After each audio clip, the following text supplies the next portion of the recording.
안녕하세요. 자, 오늘 다뤄볼 이야기는요, 한때 정말 뜨거웠다가 좀 잠잠해졌던 기술이죠. 바로 3D 프린팅입니다. 이 기술이 어떻게 다시 제조업의 중심으로 화려하게 돌아오고 있는지, 그리고 그 한가운데 있는 기업, 링크솔루션의 이야기를 아주 깊숙이 들여다보겠습니다. 아마 2010년대에 다들 기억나실 거예요.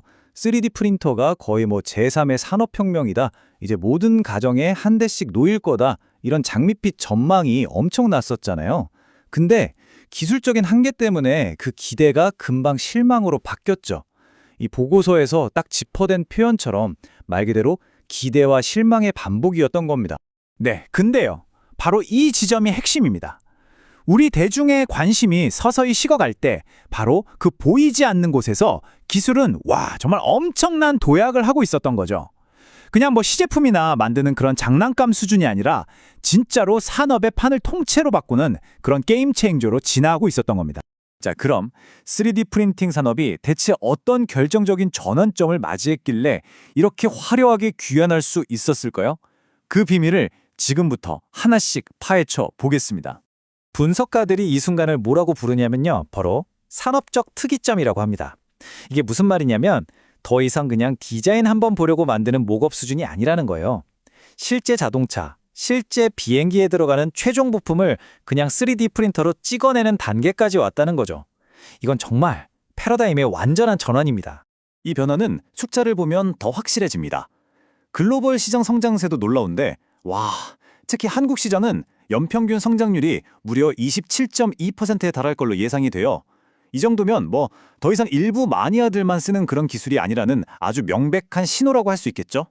자, 바로 이렇게 새로운 산업의 시대가 열리는 이 시점에 한국에서 이 기회를 딱 잡은 주인공이 등장합니다. 바로 오늘 이야기의 중심, 링크솔루션이죠. 근데 이 산업용 3D 프린팅이요. 예전부터 가장 큰 문제가 하나 있었어요. 바로 속도입니다. 생각해보세요. 자동차 범퍼같이 이렇게 큰 부품을 하나 만드는데 며칠씩 걸린다? 그럼 당연히 양산 라인에서는 쓸 수가 없었겠죠. 링크솔루션이 바로 이 속도 문제를 정말 기가 막힌 방법으로 풀어냈습니다. 자, 여기 한번 보시죠. 첫 번째, 레이저를 하나가 아니라 두 개, 그러니까 듀얼 레이저로 동시에 쏴버리는 거예요. 이러면 작업 시간이 그냥 절반으로 뚝 떨어지죠. 그리고 두 번째, 한 층 쌓고 그 위에 재료를 다시 붓는 과정이거든요. 여기서 재료를 마치 커튼처럼 쫙 뿌리는 커튼 코터라는 기술을 썼는데 이걸로 시간을 무려 10배나 줄여버렸습니다. 대단하죠? 참고로 말씀드리면 링크솔루션이 전문으로 하는 이 기술을 SLA 방식이라고 부르는데요. 뭐냐면 액체로 된 플라스틱에 레이저를 쏴서 한 층 한 층 굳혀나가는 거예요. 아주 정밀한 작업이 가능한 기술이죠. 근데 이게 속도만 빠른 게 아니에요.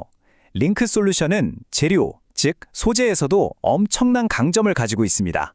일명 슈퍼플라스틱이라고 불리는 피크라는 게 있는데 이건 강철만큼 강하고요. 여기에 탄소 섬유까지 섞은 피크-CF 같은 특수 소재도 프린팅이 가능해요. 생각해보세요. 무거운 금속 부품을 어떻게든 가볍게 만들어야 하는 전기차나 항공우주 산업에서는 정말 군침이 돌 수밖에 없는 기술인 거죠. 그리고 마침내 링크솔루션의 기술이 그냥 좋은 수준이 아니라 세계 무대에서도 통한다는 걸 증명하는 아주 결정적인 사건이 터집니다. 바로 이 슬라이드 한 장이 모든 걸 설명해줍니다. 예전에는 3D 프린터 그래봤자 연구소에서 시제품 만드는 용도였어요. 그쵸? 그런데 링크솔루션은요. 현대자동차의 실제 양산 라인에 그러니까 공장에 장비를 공급하는 계약을 맺은 겁니다. 이건 실험이 아니에요. 진짜 자동차를 만드는 바로 그 현장에 들어간 거죠. 이 계약이 그냥 장비 하나 팔았다. 이런 수준이 절대 아닙니다. 그 의미가 훨씬 커요. 첫째, 무려 2년 동안 전 세계 쟁쟁한 경쟁사들이랑 다 붙어서 테스트를 통과했다는 거. 이걸로 기술력은 그냥 끝난 거죠. 인정받은 겁니다. 둘째, 프린터가 돌아가는 한 재료인 레진은 계속 팔아야 하잖아요. 그러니까 이건 지속적인 수익이 보장된다는 뜻이에요. 그리고 마지막으로 현대차가 쓰는 장비라는 이 한마디, 이게 앞으로 다른 회사에 영업할 때 얼마나 강력한 무기가 되겠어요? 자, 여기까지 들어보면 정말 대단한 성공 스토리를 가진 회사잖아요. 그럼 이제 투자자 입장에서 가장 중요한 질문이 남았죠. 그래서 이 회사 얼마가 적정 가치인데 하는 질문이요. 네, 보고서는 바로 이 질문에 대한 답을 찾아가고 있습니다. 자, 분석가들이 앞으로 이 회사가 벌어들일 돈을 바탕으로 좀 보수적으로 계산을 해봤어요. 그랬더니 나온 내재 가치가 주당 약 32,600원 수준입니다. 그런데 놀랍게도 현재 시장에서 거래되는 가격은 69,800원입니다. 계산된 가치의 2배가 훌쩍 넘죠. 아니, 이 엄청난 갭은 대체 어디서 오는 걸까요? 이 표를 보시면 그 실마리를 찾을 수가 있습니다. 시장은요, 링크 솔루션을 그냥 예전의 3D 프린팅 회사, 예를 들면 저기 스트라타시스처럼 보지 않는다는 거예요. 오히려 독점적인 반도체 기술을 가진 HSP 같은 아주 높은 가치를 받는 프리미엄 기술주랑 거의 똑같이 평가하고 있는 거죠. 네, 바로 이겁니다. 시장이 이렇게 높은 가격을 매기는 이유는 링크 솔루션을 단순히 기계 만들어서 파는 회사가 아니라 독보적인 기술로 아예 산업의 판을 바꿀 수 있는 그런 잠재력을 가진 고성장 기술 기업으로 보고 있다는 명백한 증거죠. 자, 그렇다면 이렇게 높은 시장의 기대를 현실로 만들려면 앞으로가 더 중요하겠죠? 링크 솔루션은 어떤 미래를 그리고 있는지, 그리고 물론 그 길에 어떤 위험들이 도사리고 있는지도 함께 짚어봐야겠습니다. 보고서에서는 크게 3가지 리스크를 짚고 있습니다. 첫 번째는 오버행 이슈예요. 이게 뭐냐면 상장하기 전에 투자했던 초기 투자자들이 이제 이익을 실현하려고 주식을 한꺼번에 팔 수 있거든요. 그럼 주가에 부담이 될 수 있다는 거죠. 두 번째는 당연히 글로벌 경쟁사들의 추격이고요. 마지막으로는 아직까지는 현대차에 대한 매출 의존도가 좀 높다는 점입니다. 하지만 회사도 이런 점들을 당연히 알고 있겠죠. 그래서 아주 명확한 로드맵을 제시하고 있습니다. 먼저 단기적으로는 새 공장을 지어서 현대차 물량을 차질 없이 소화하고요.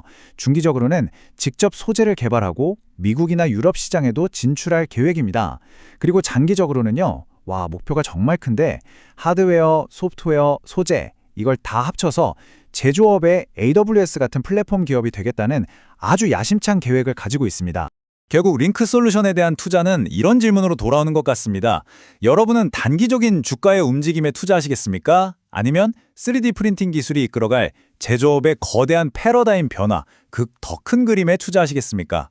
그 판단은 여러분 각자의 몫이겠죠?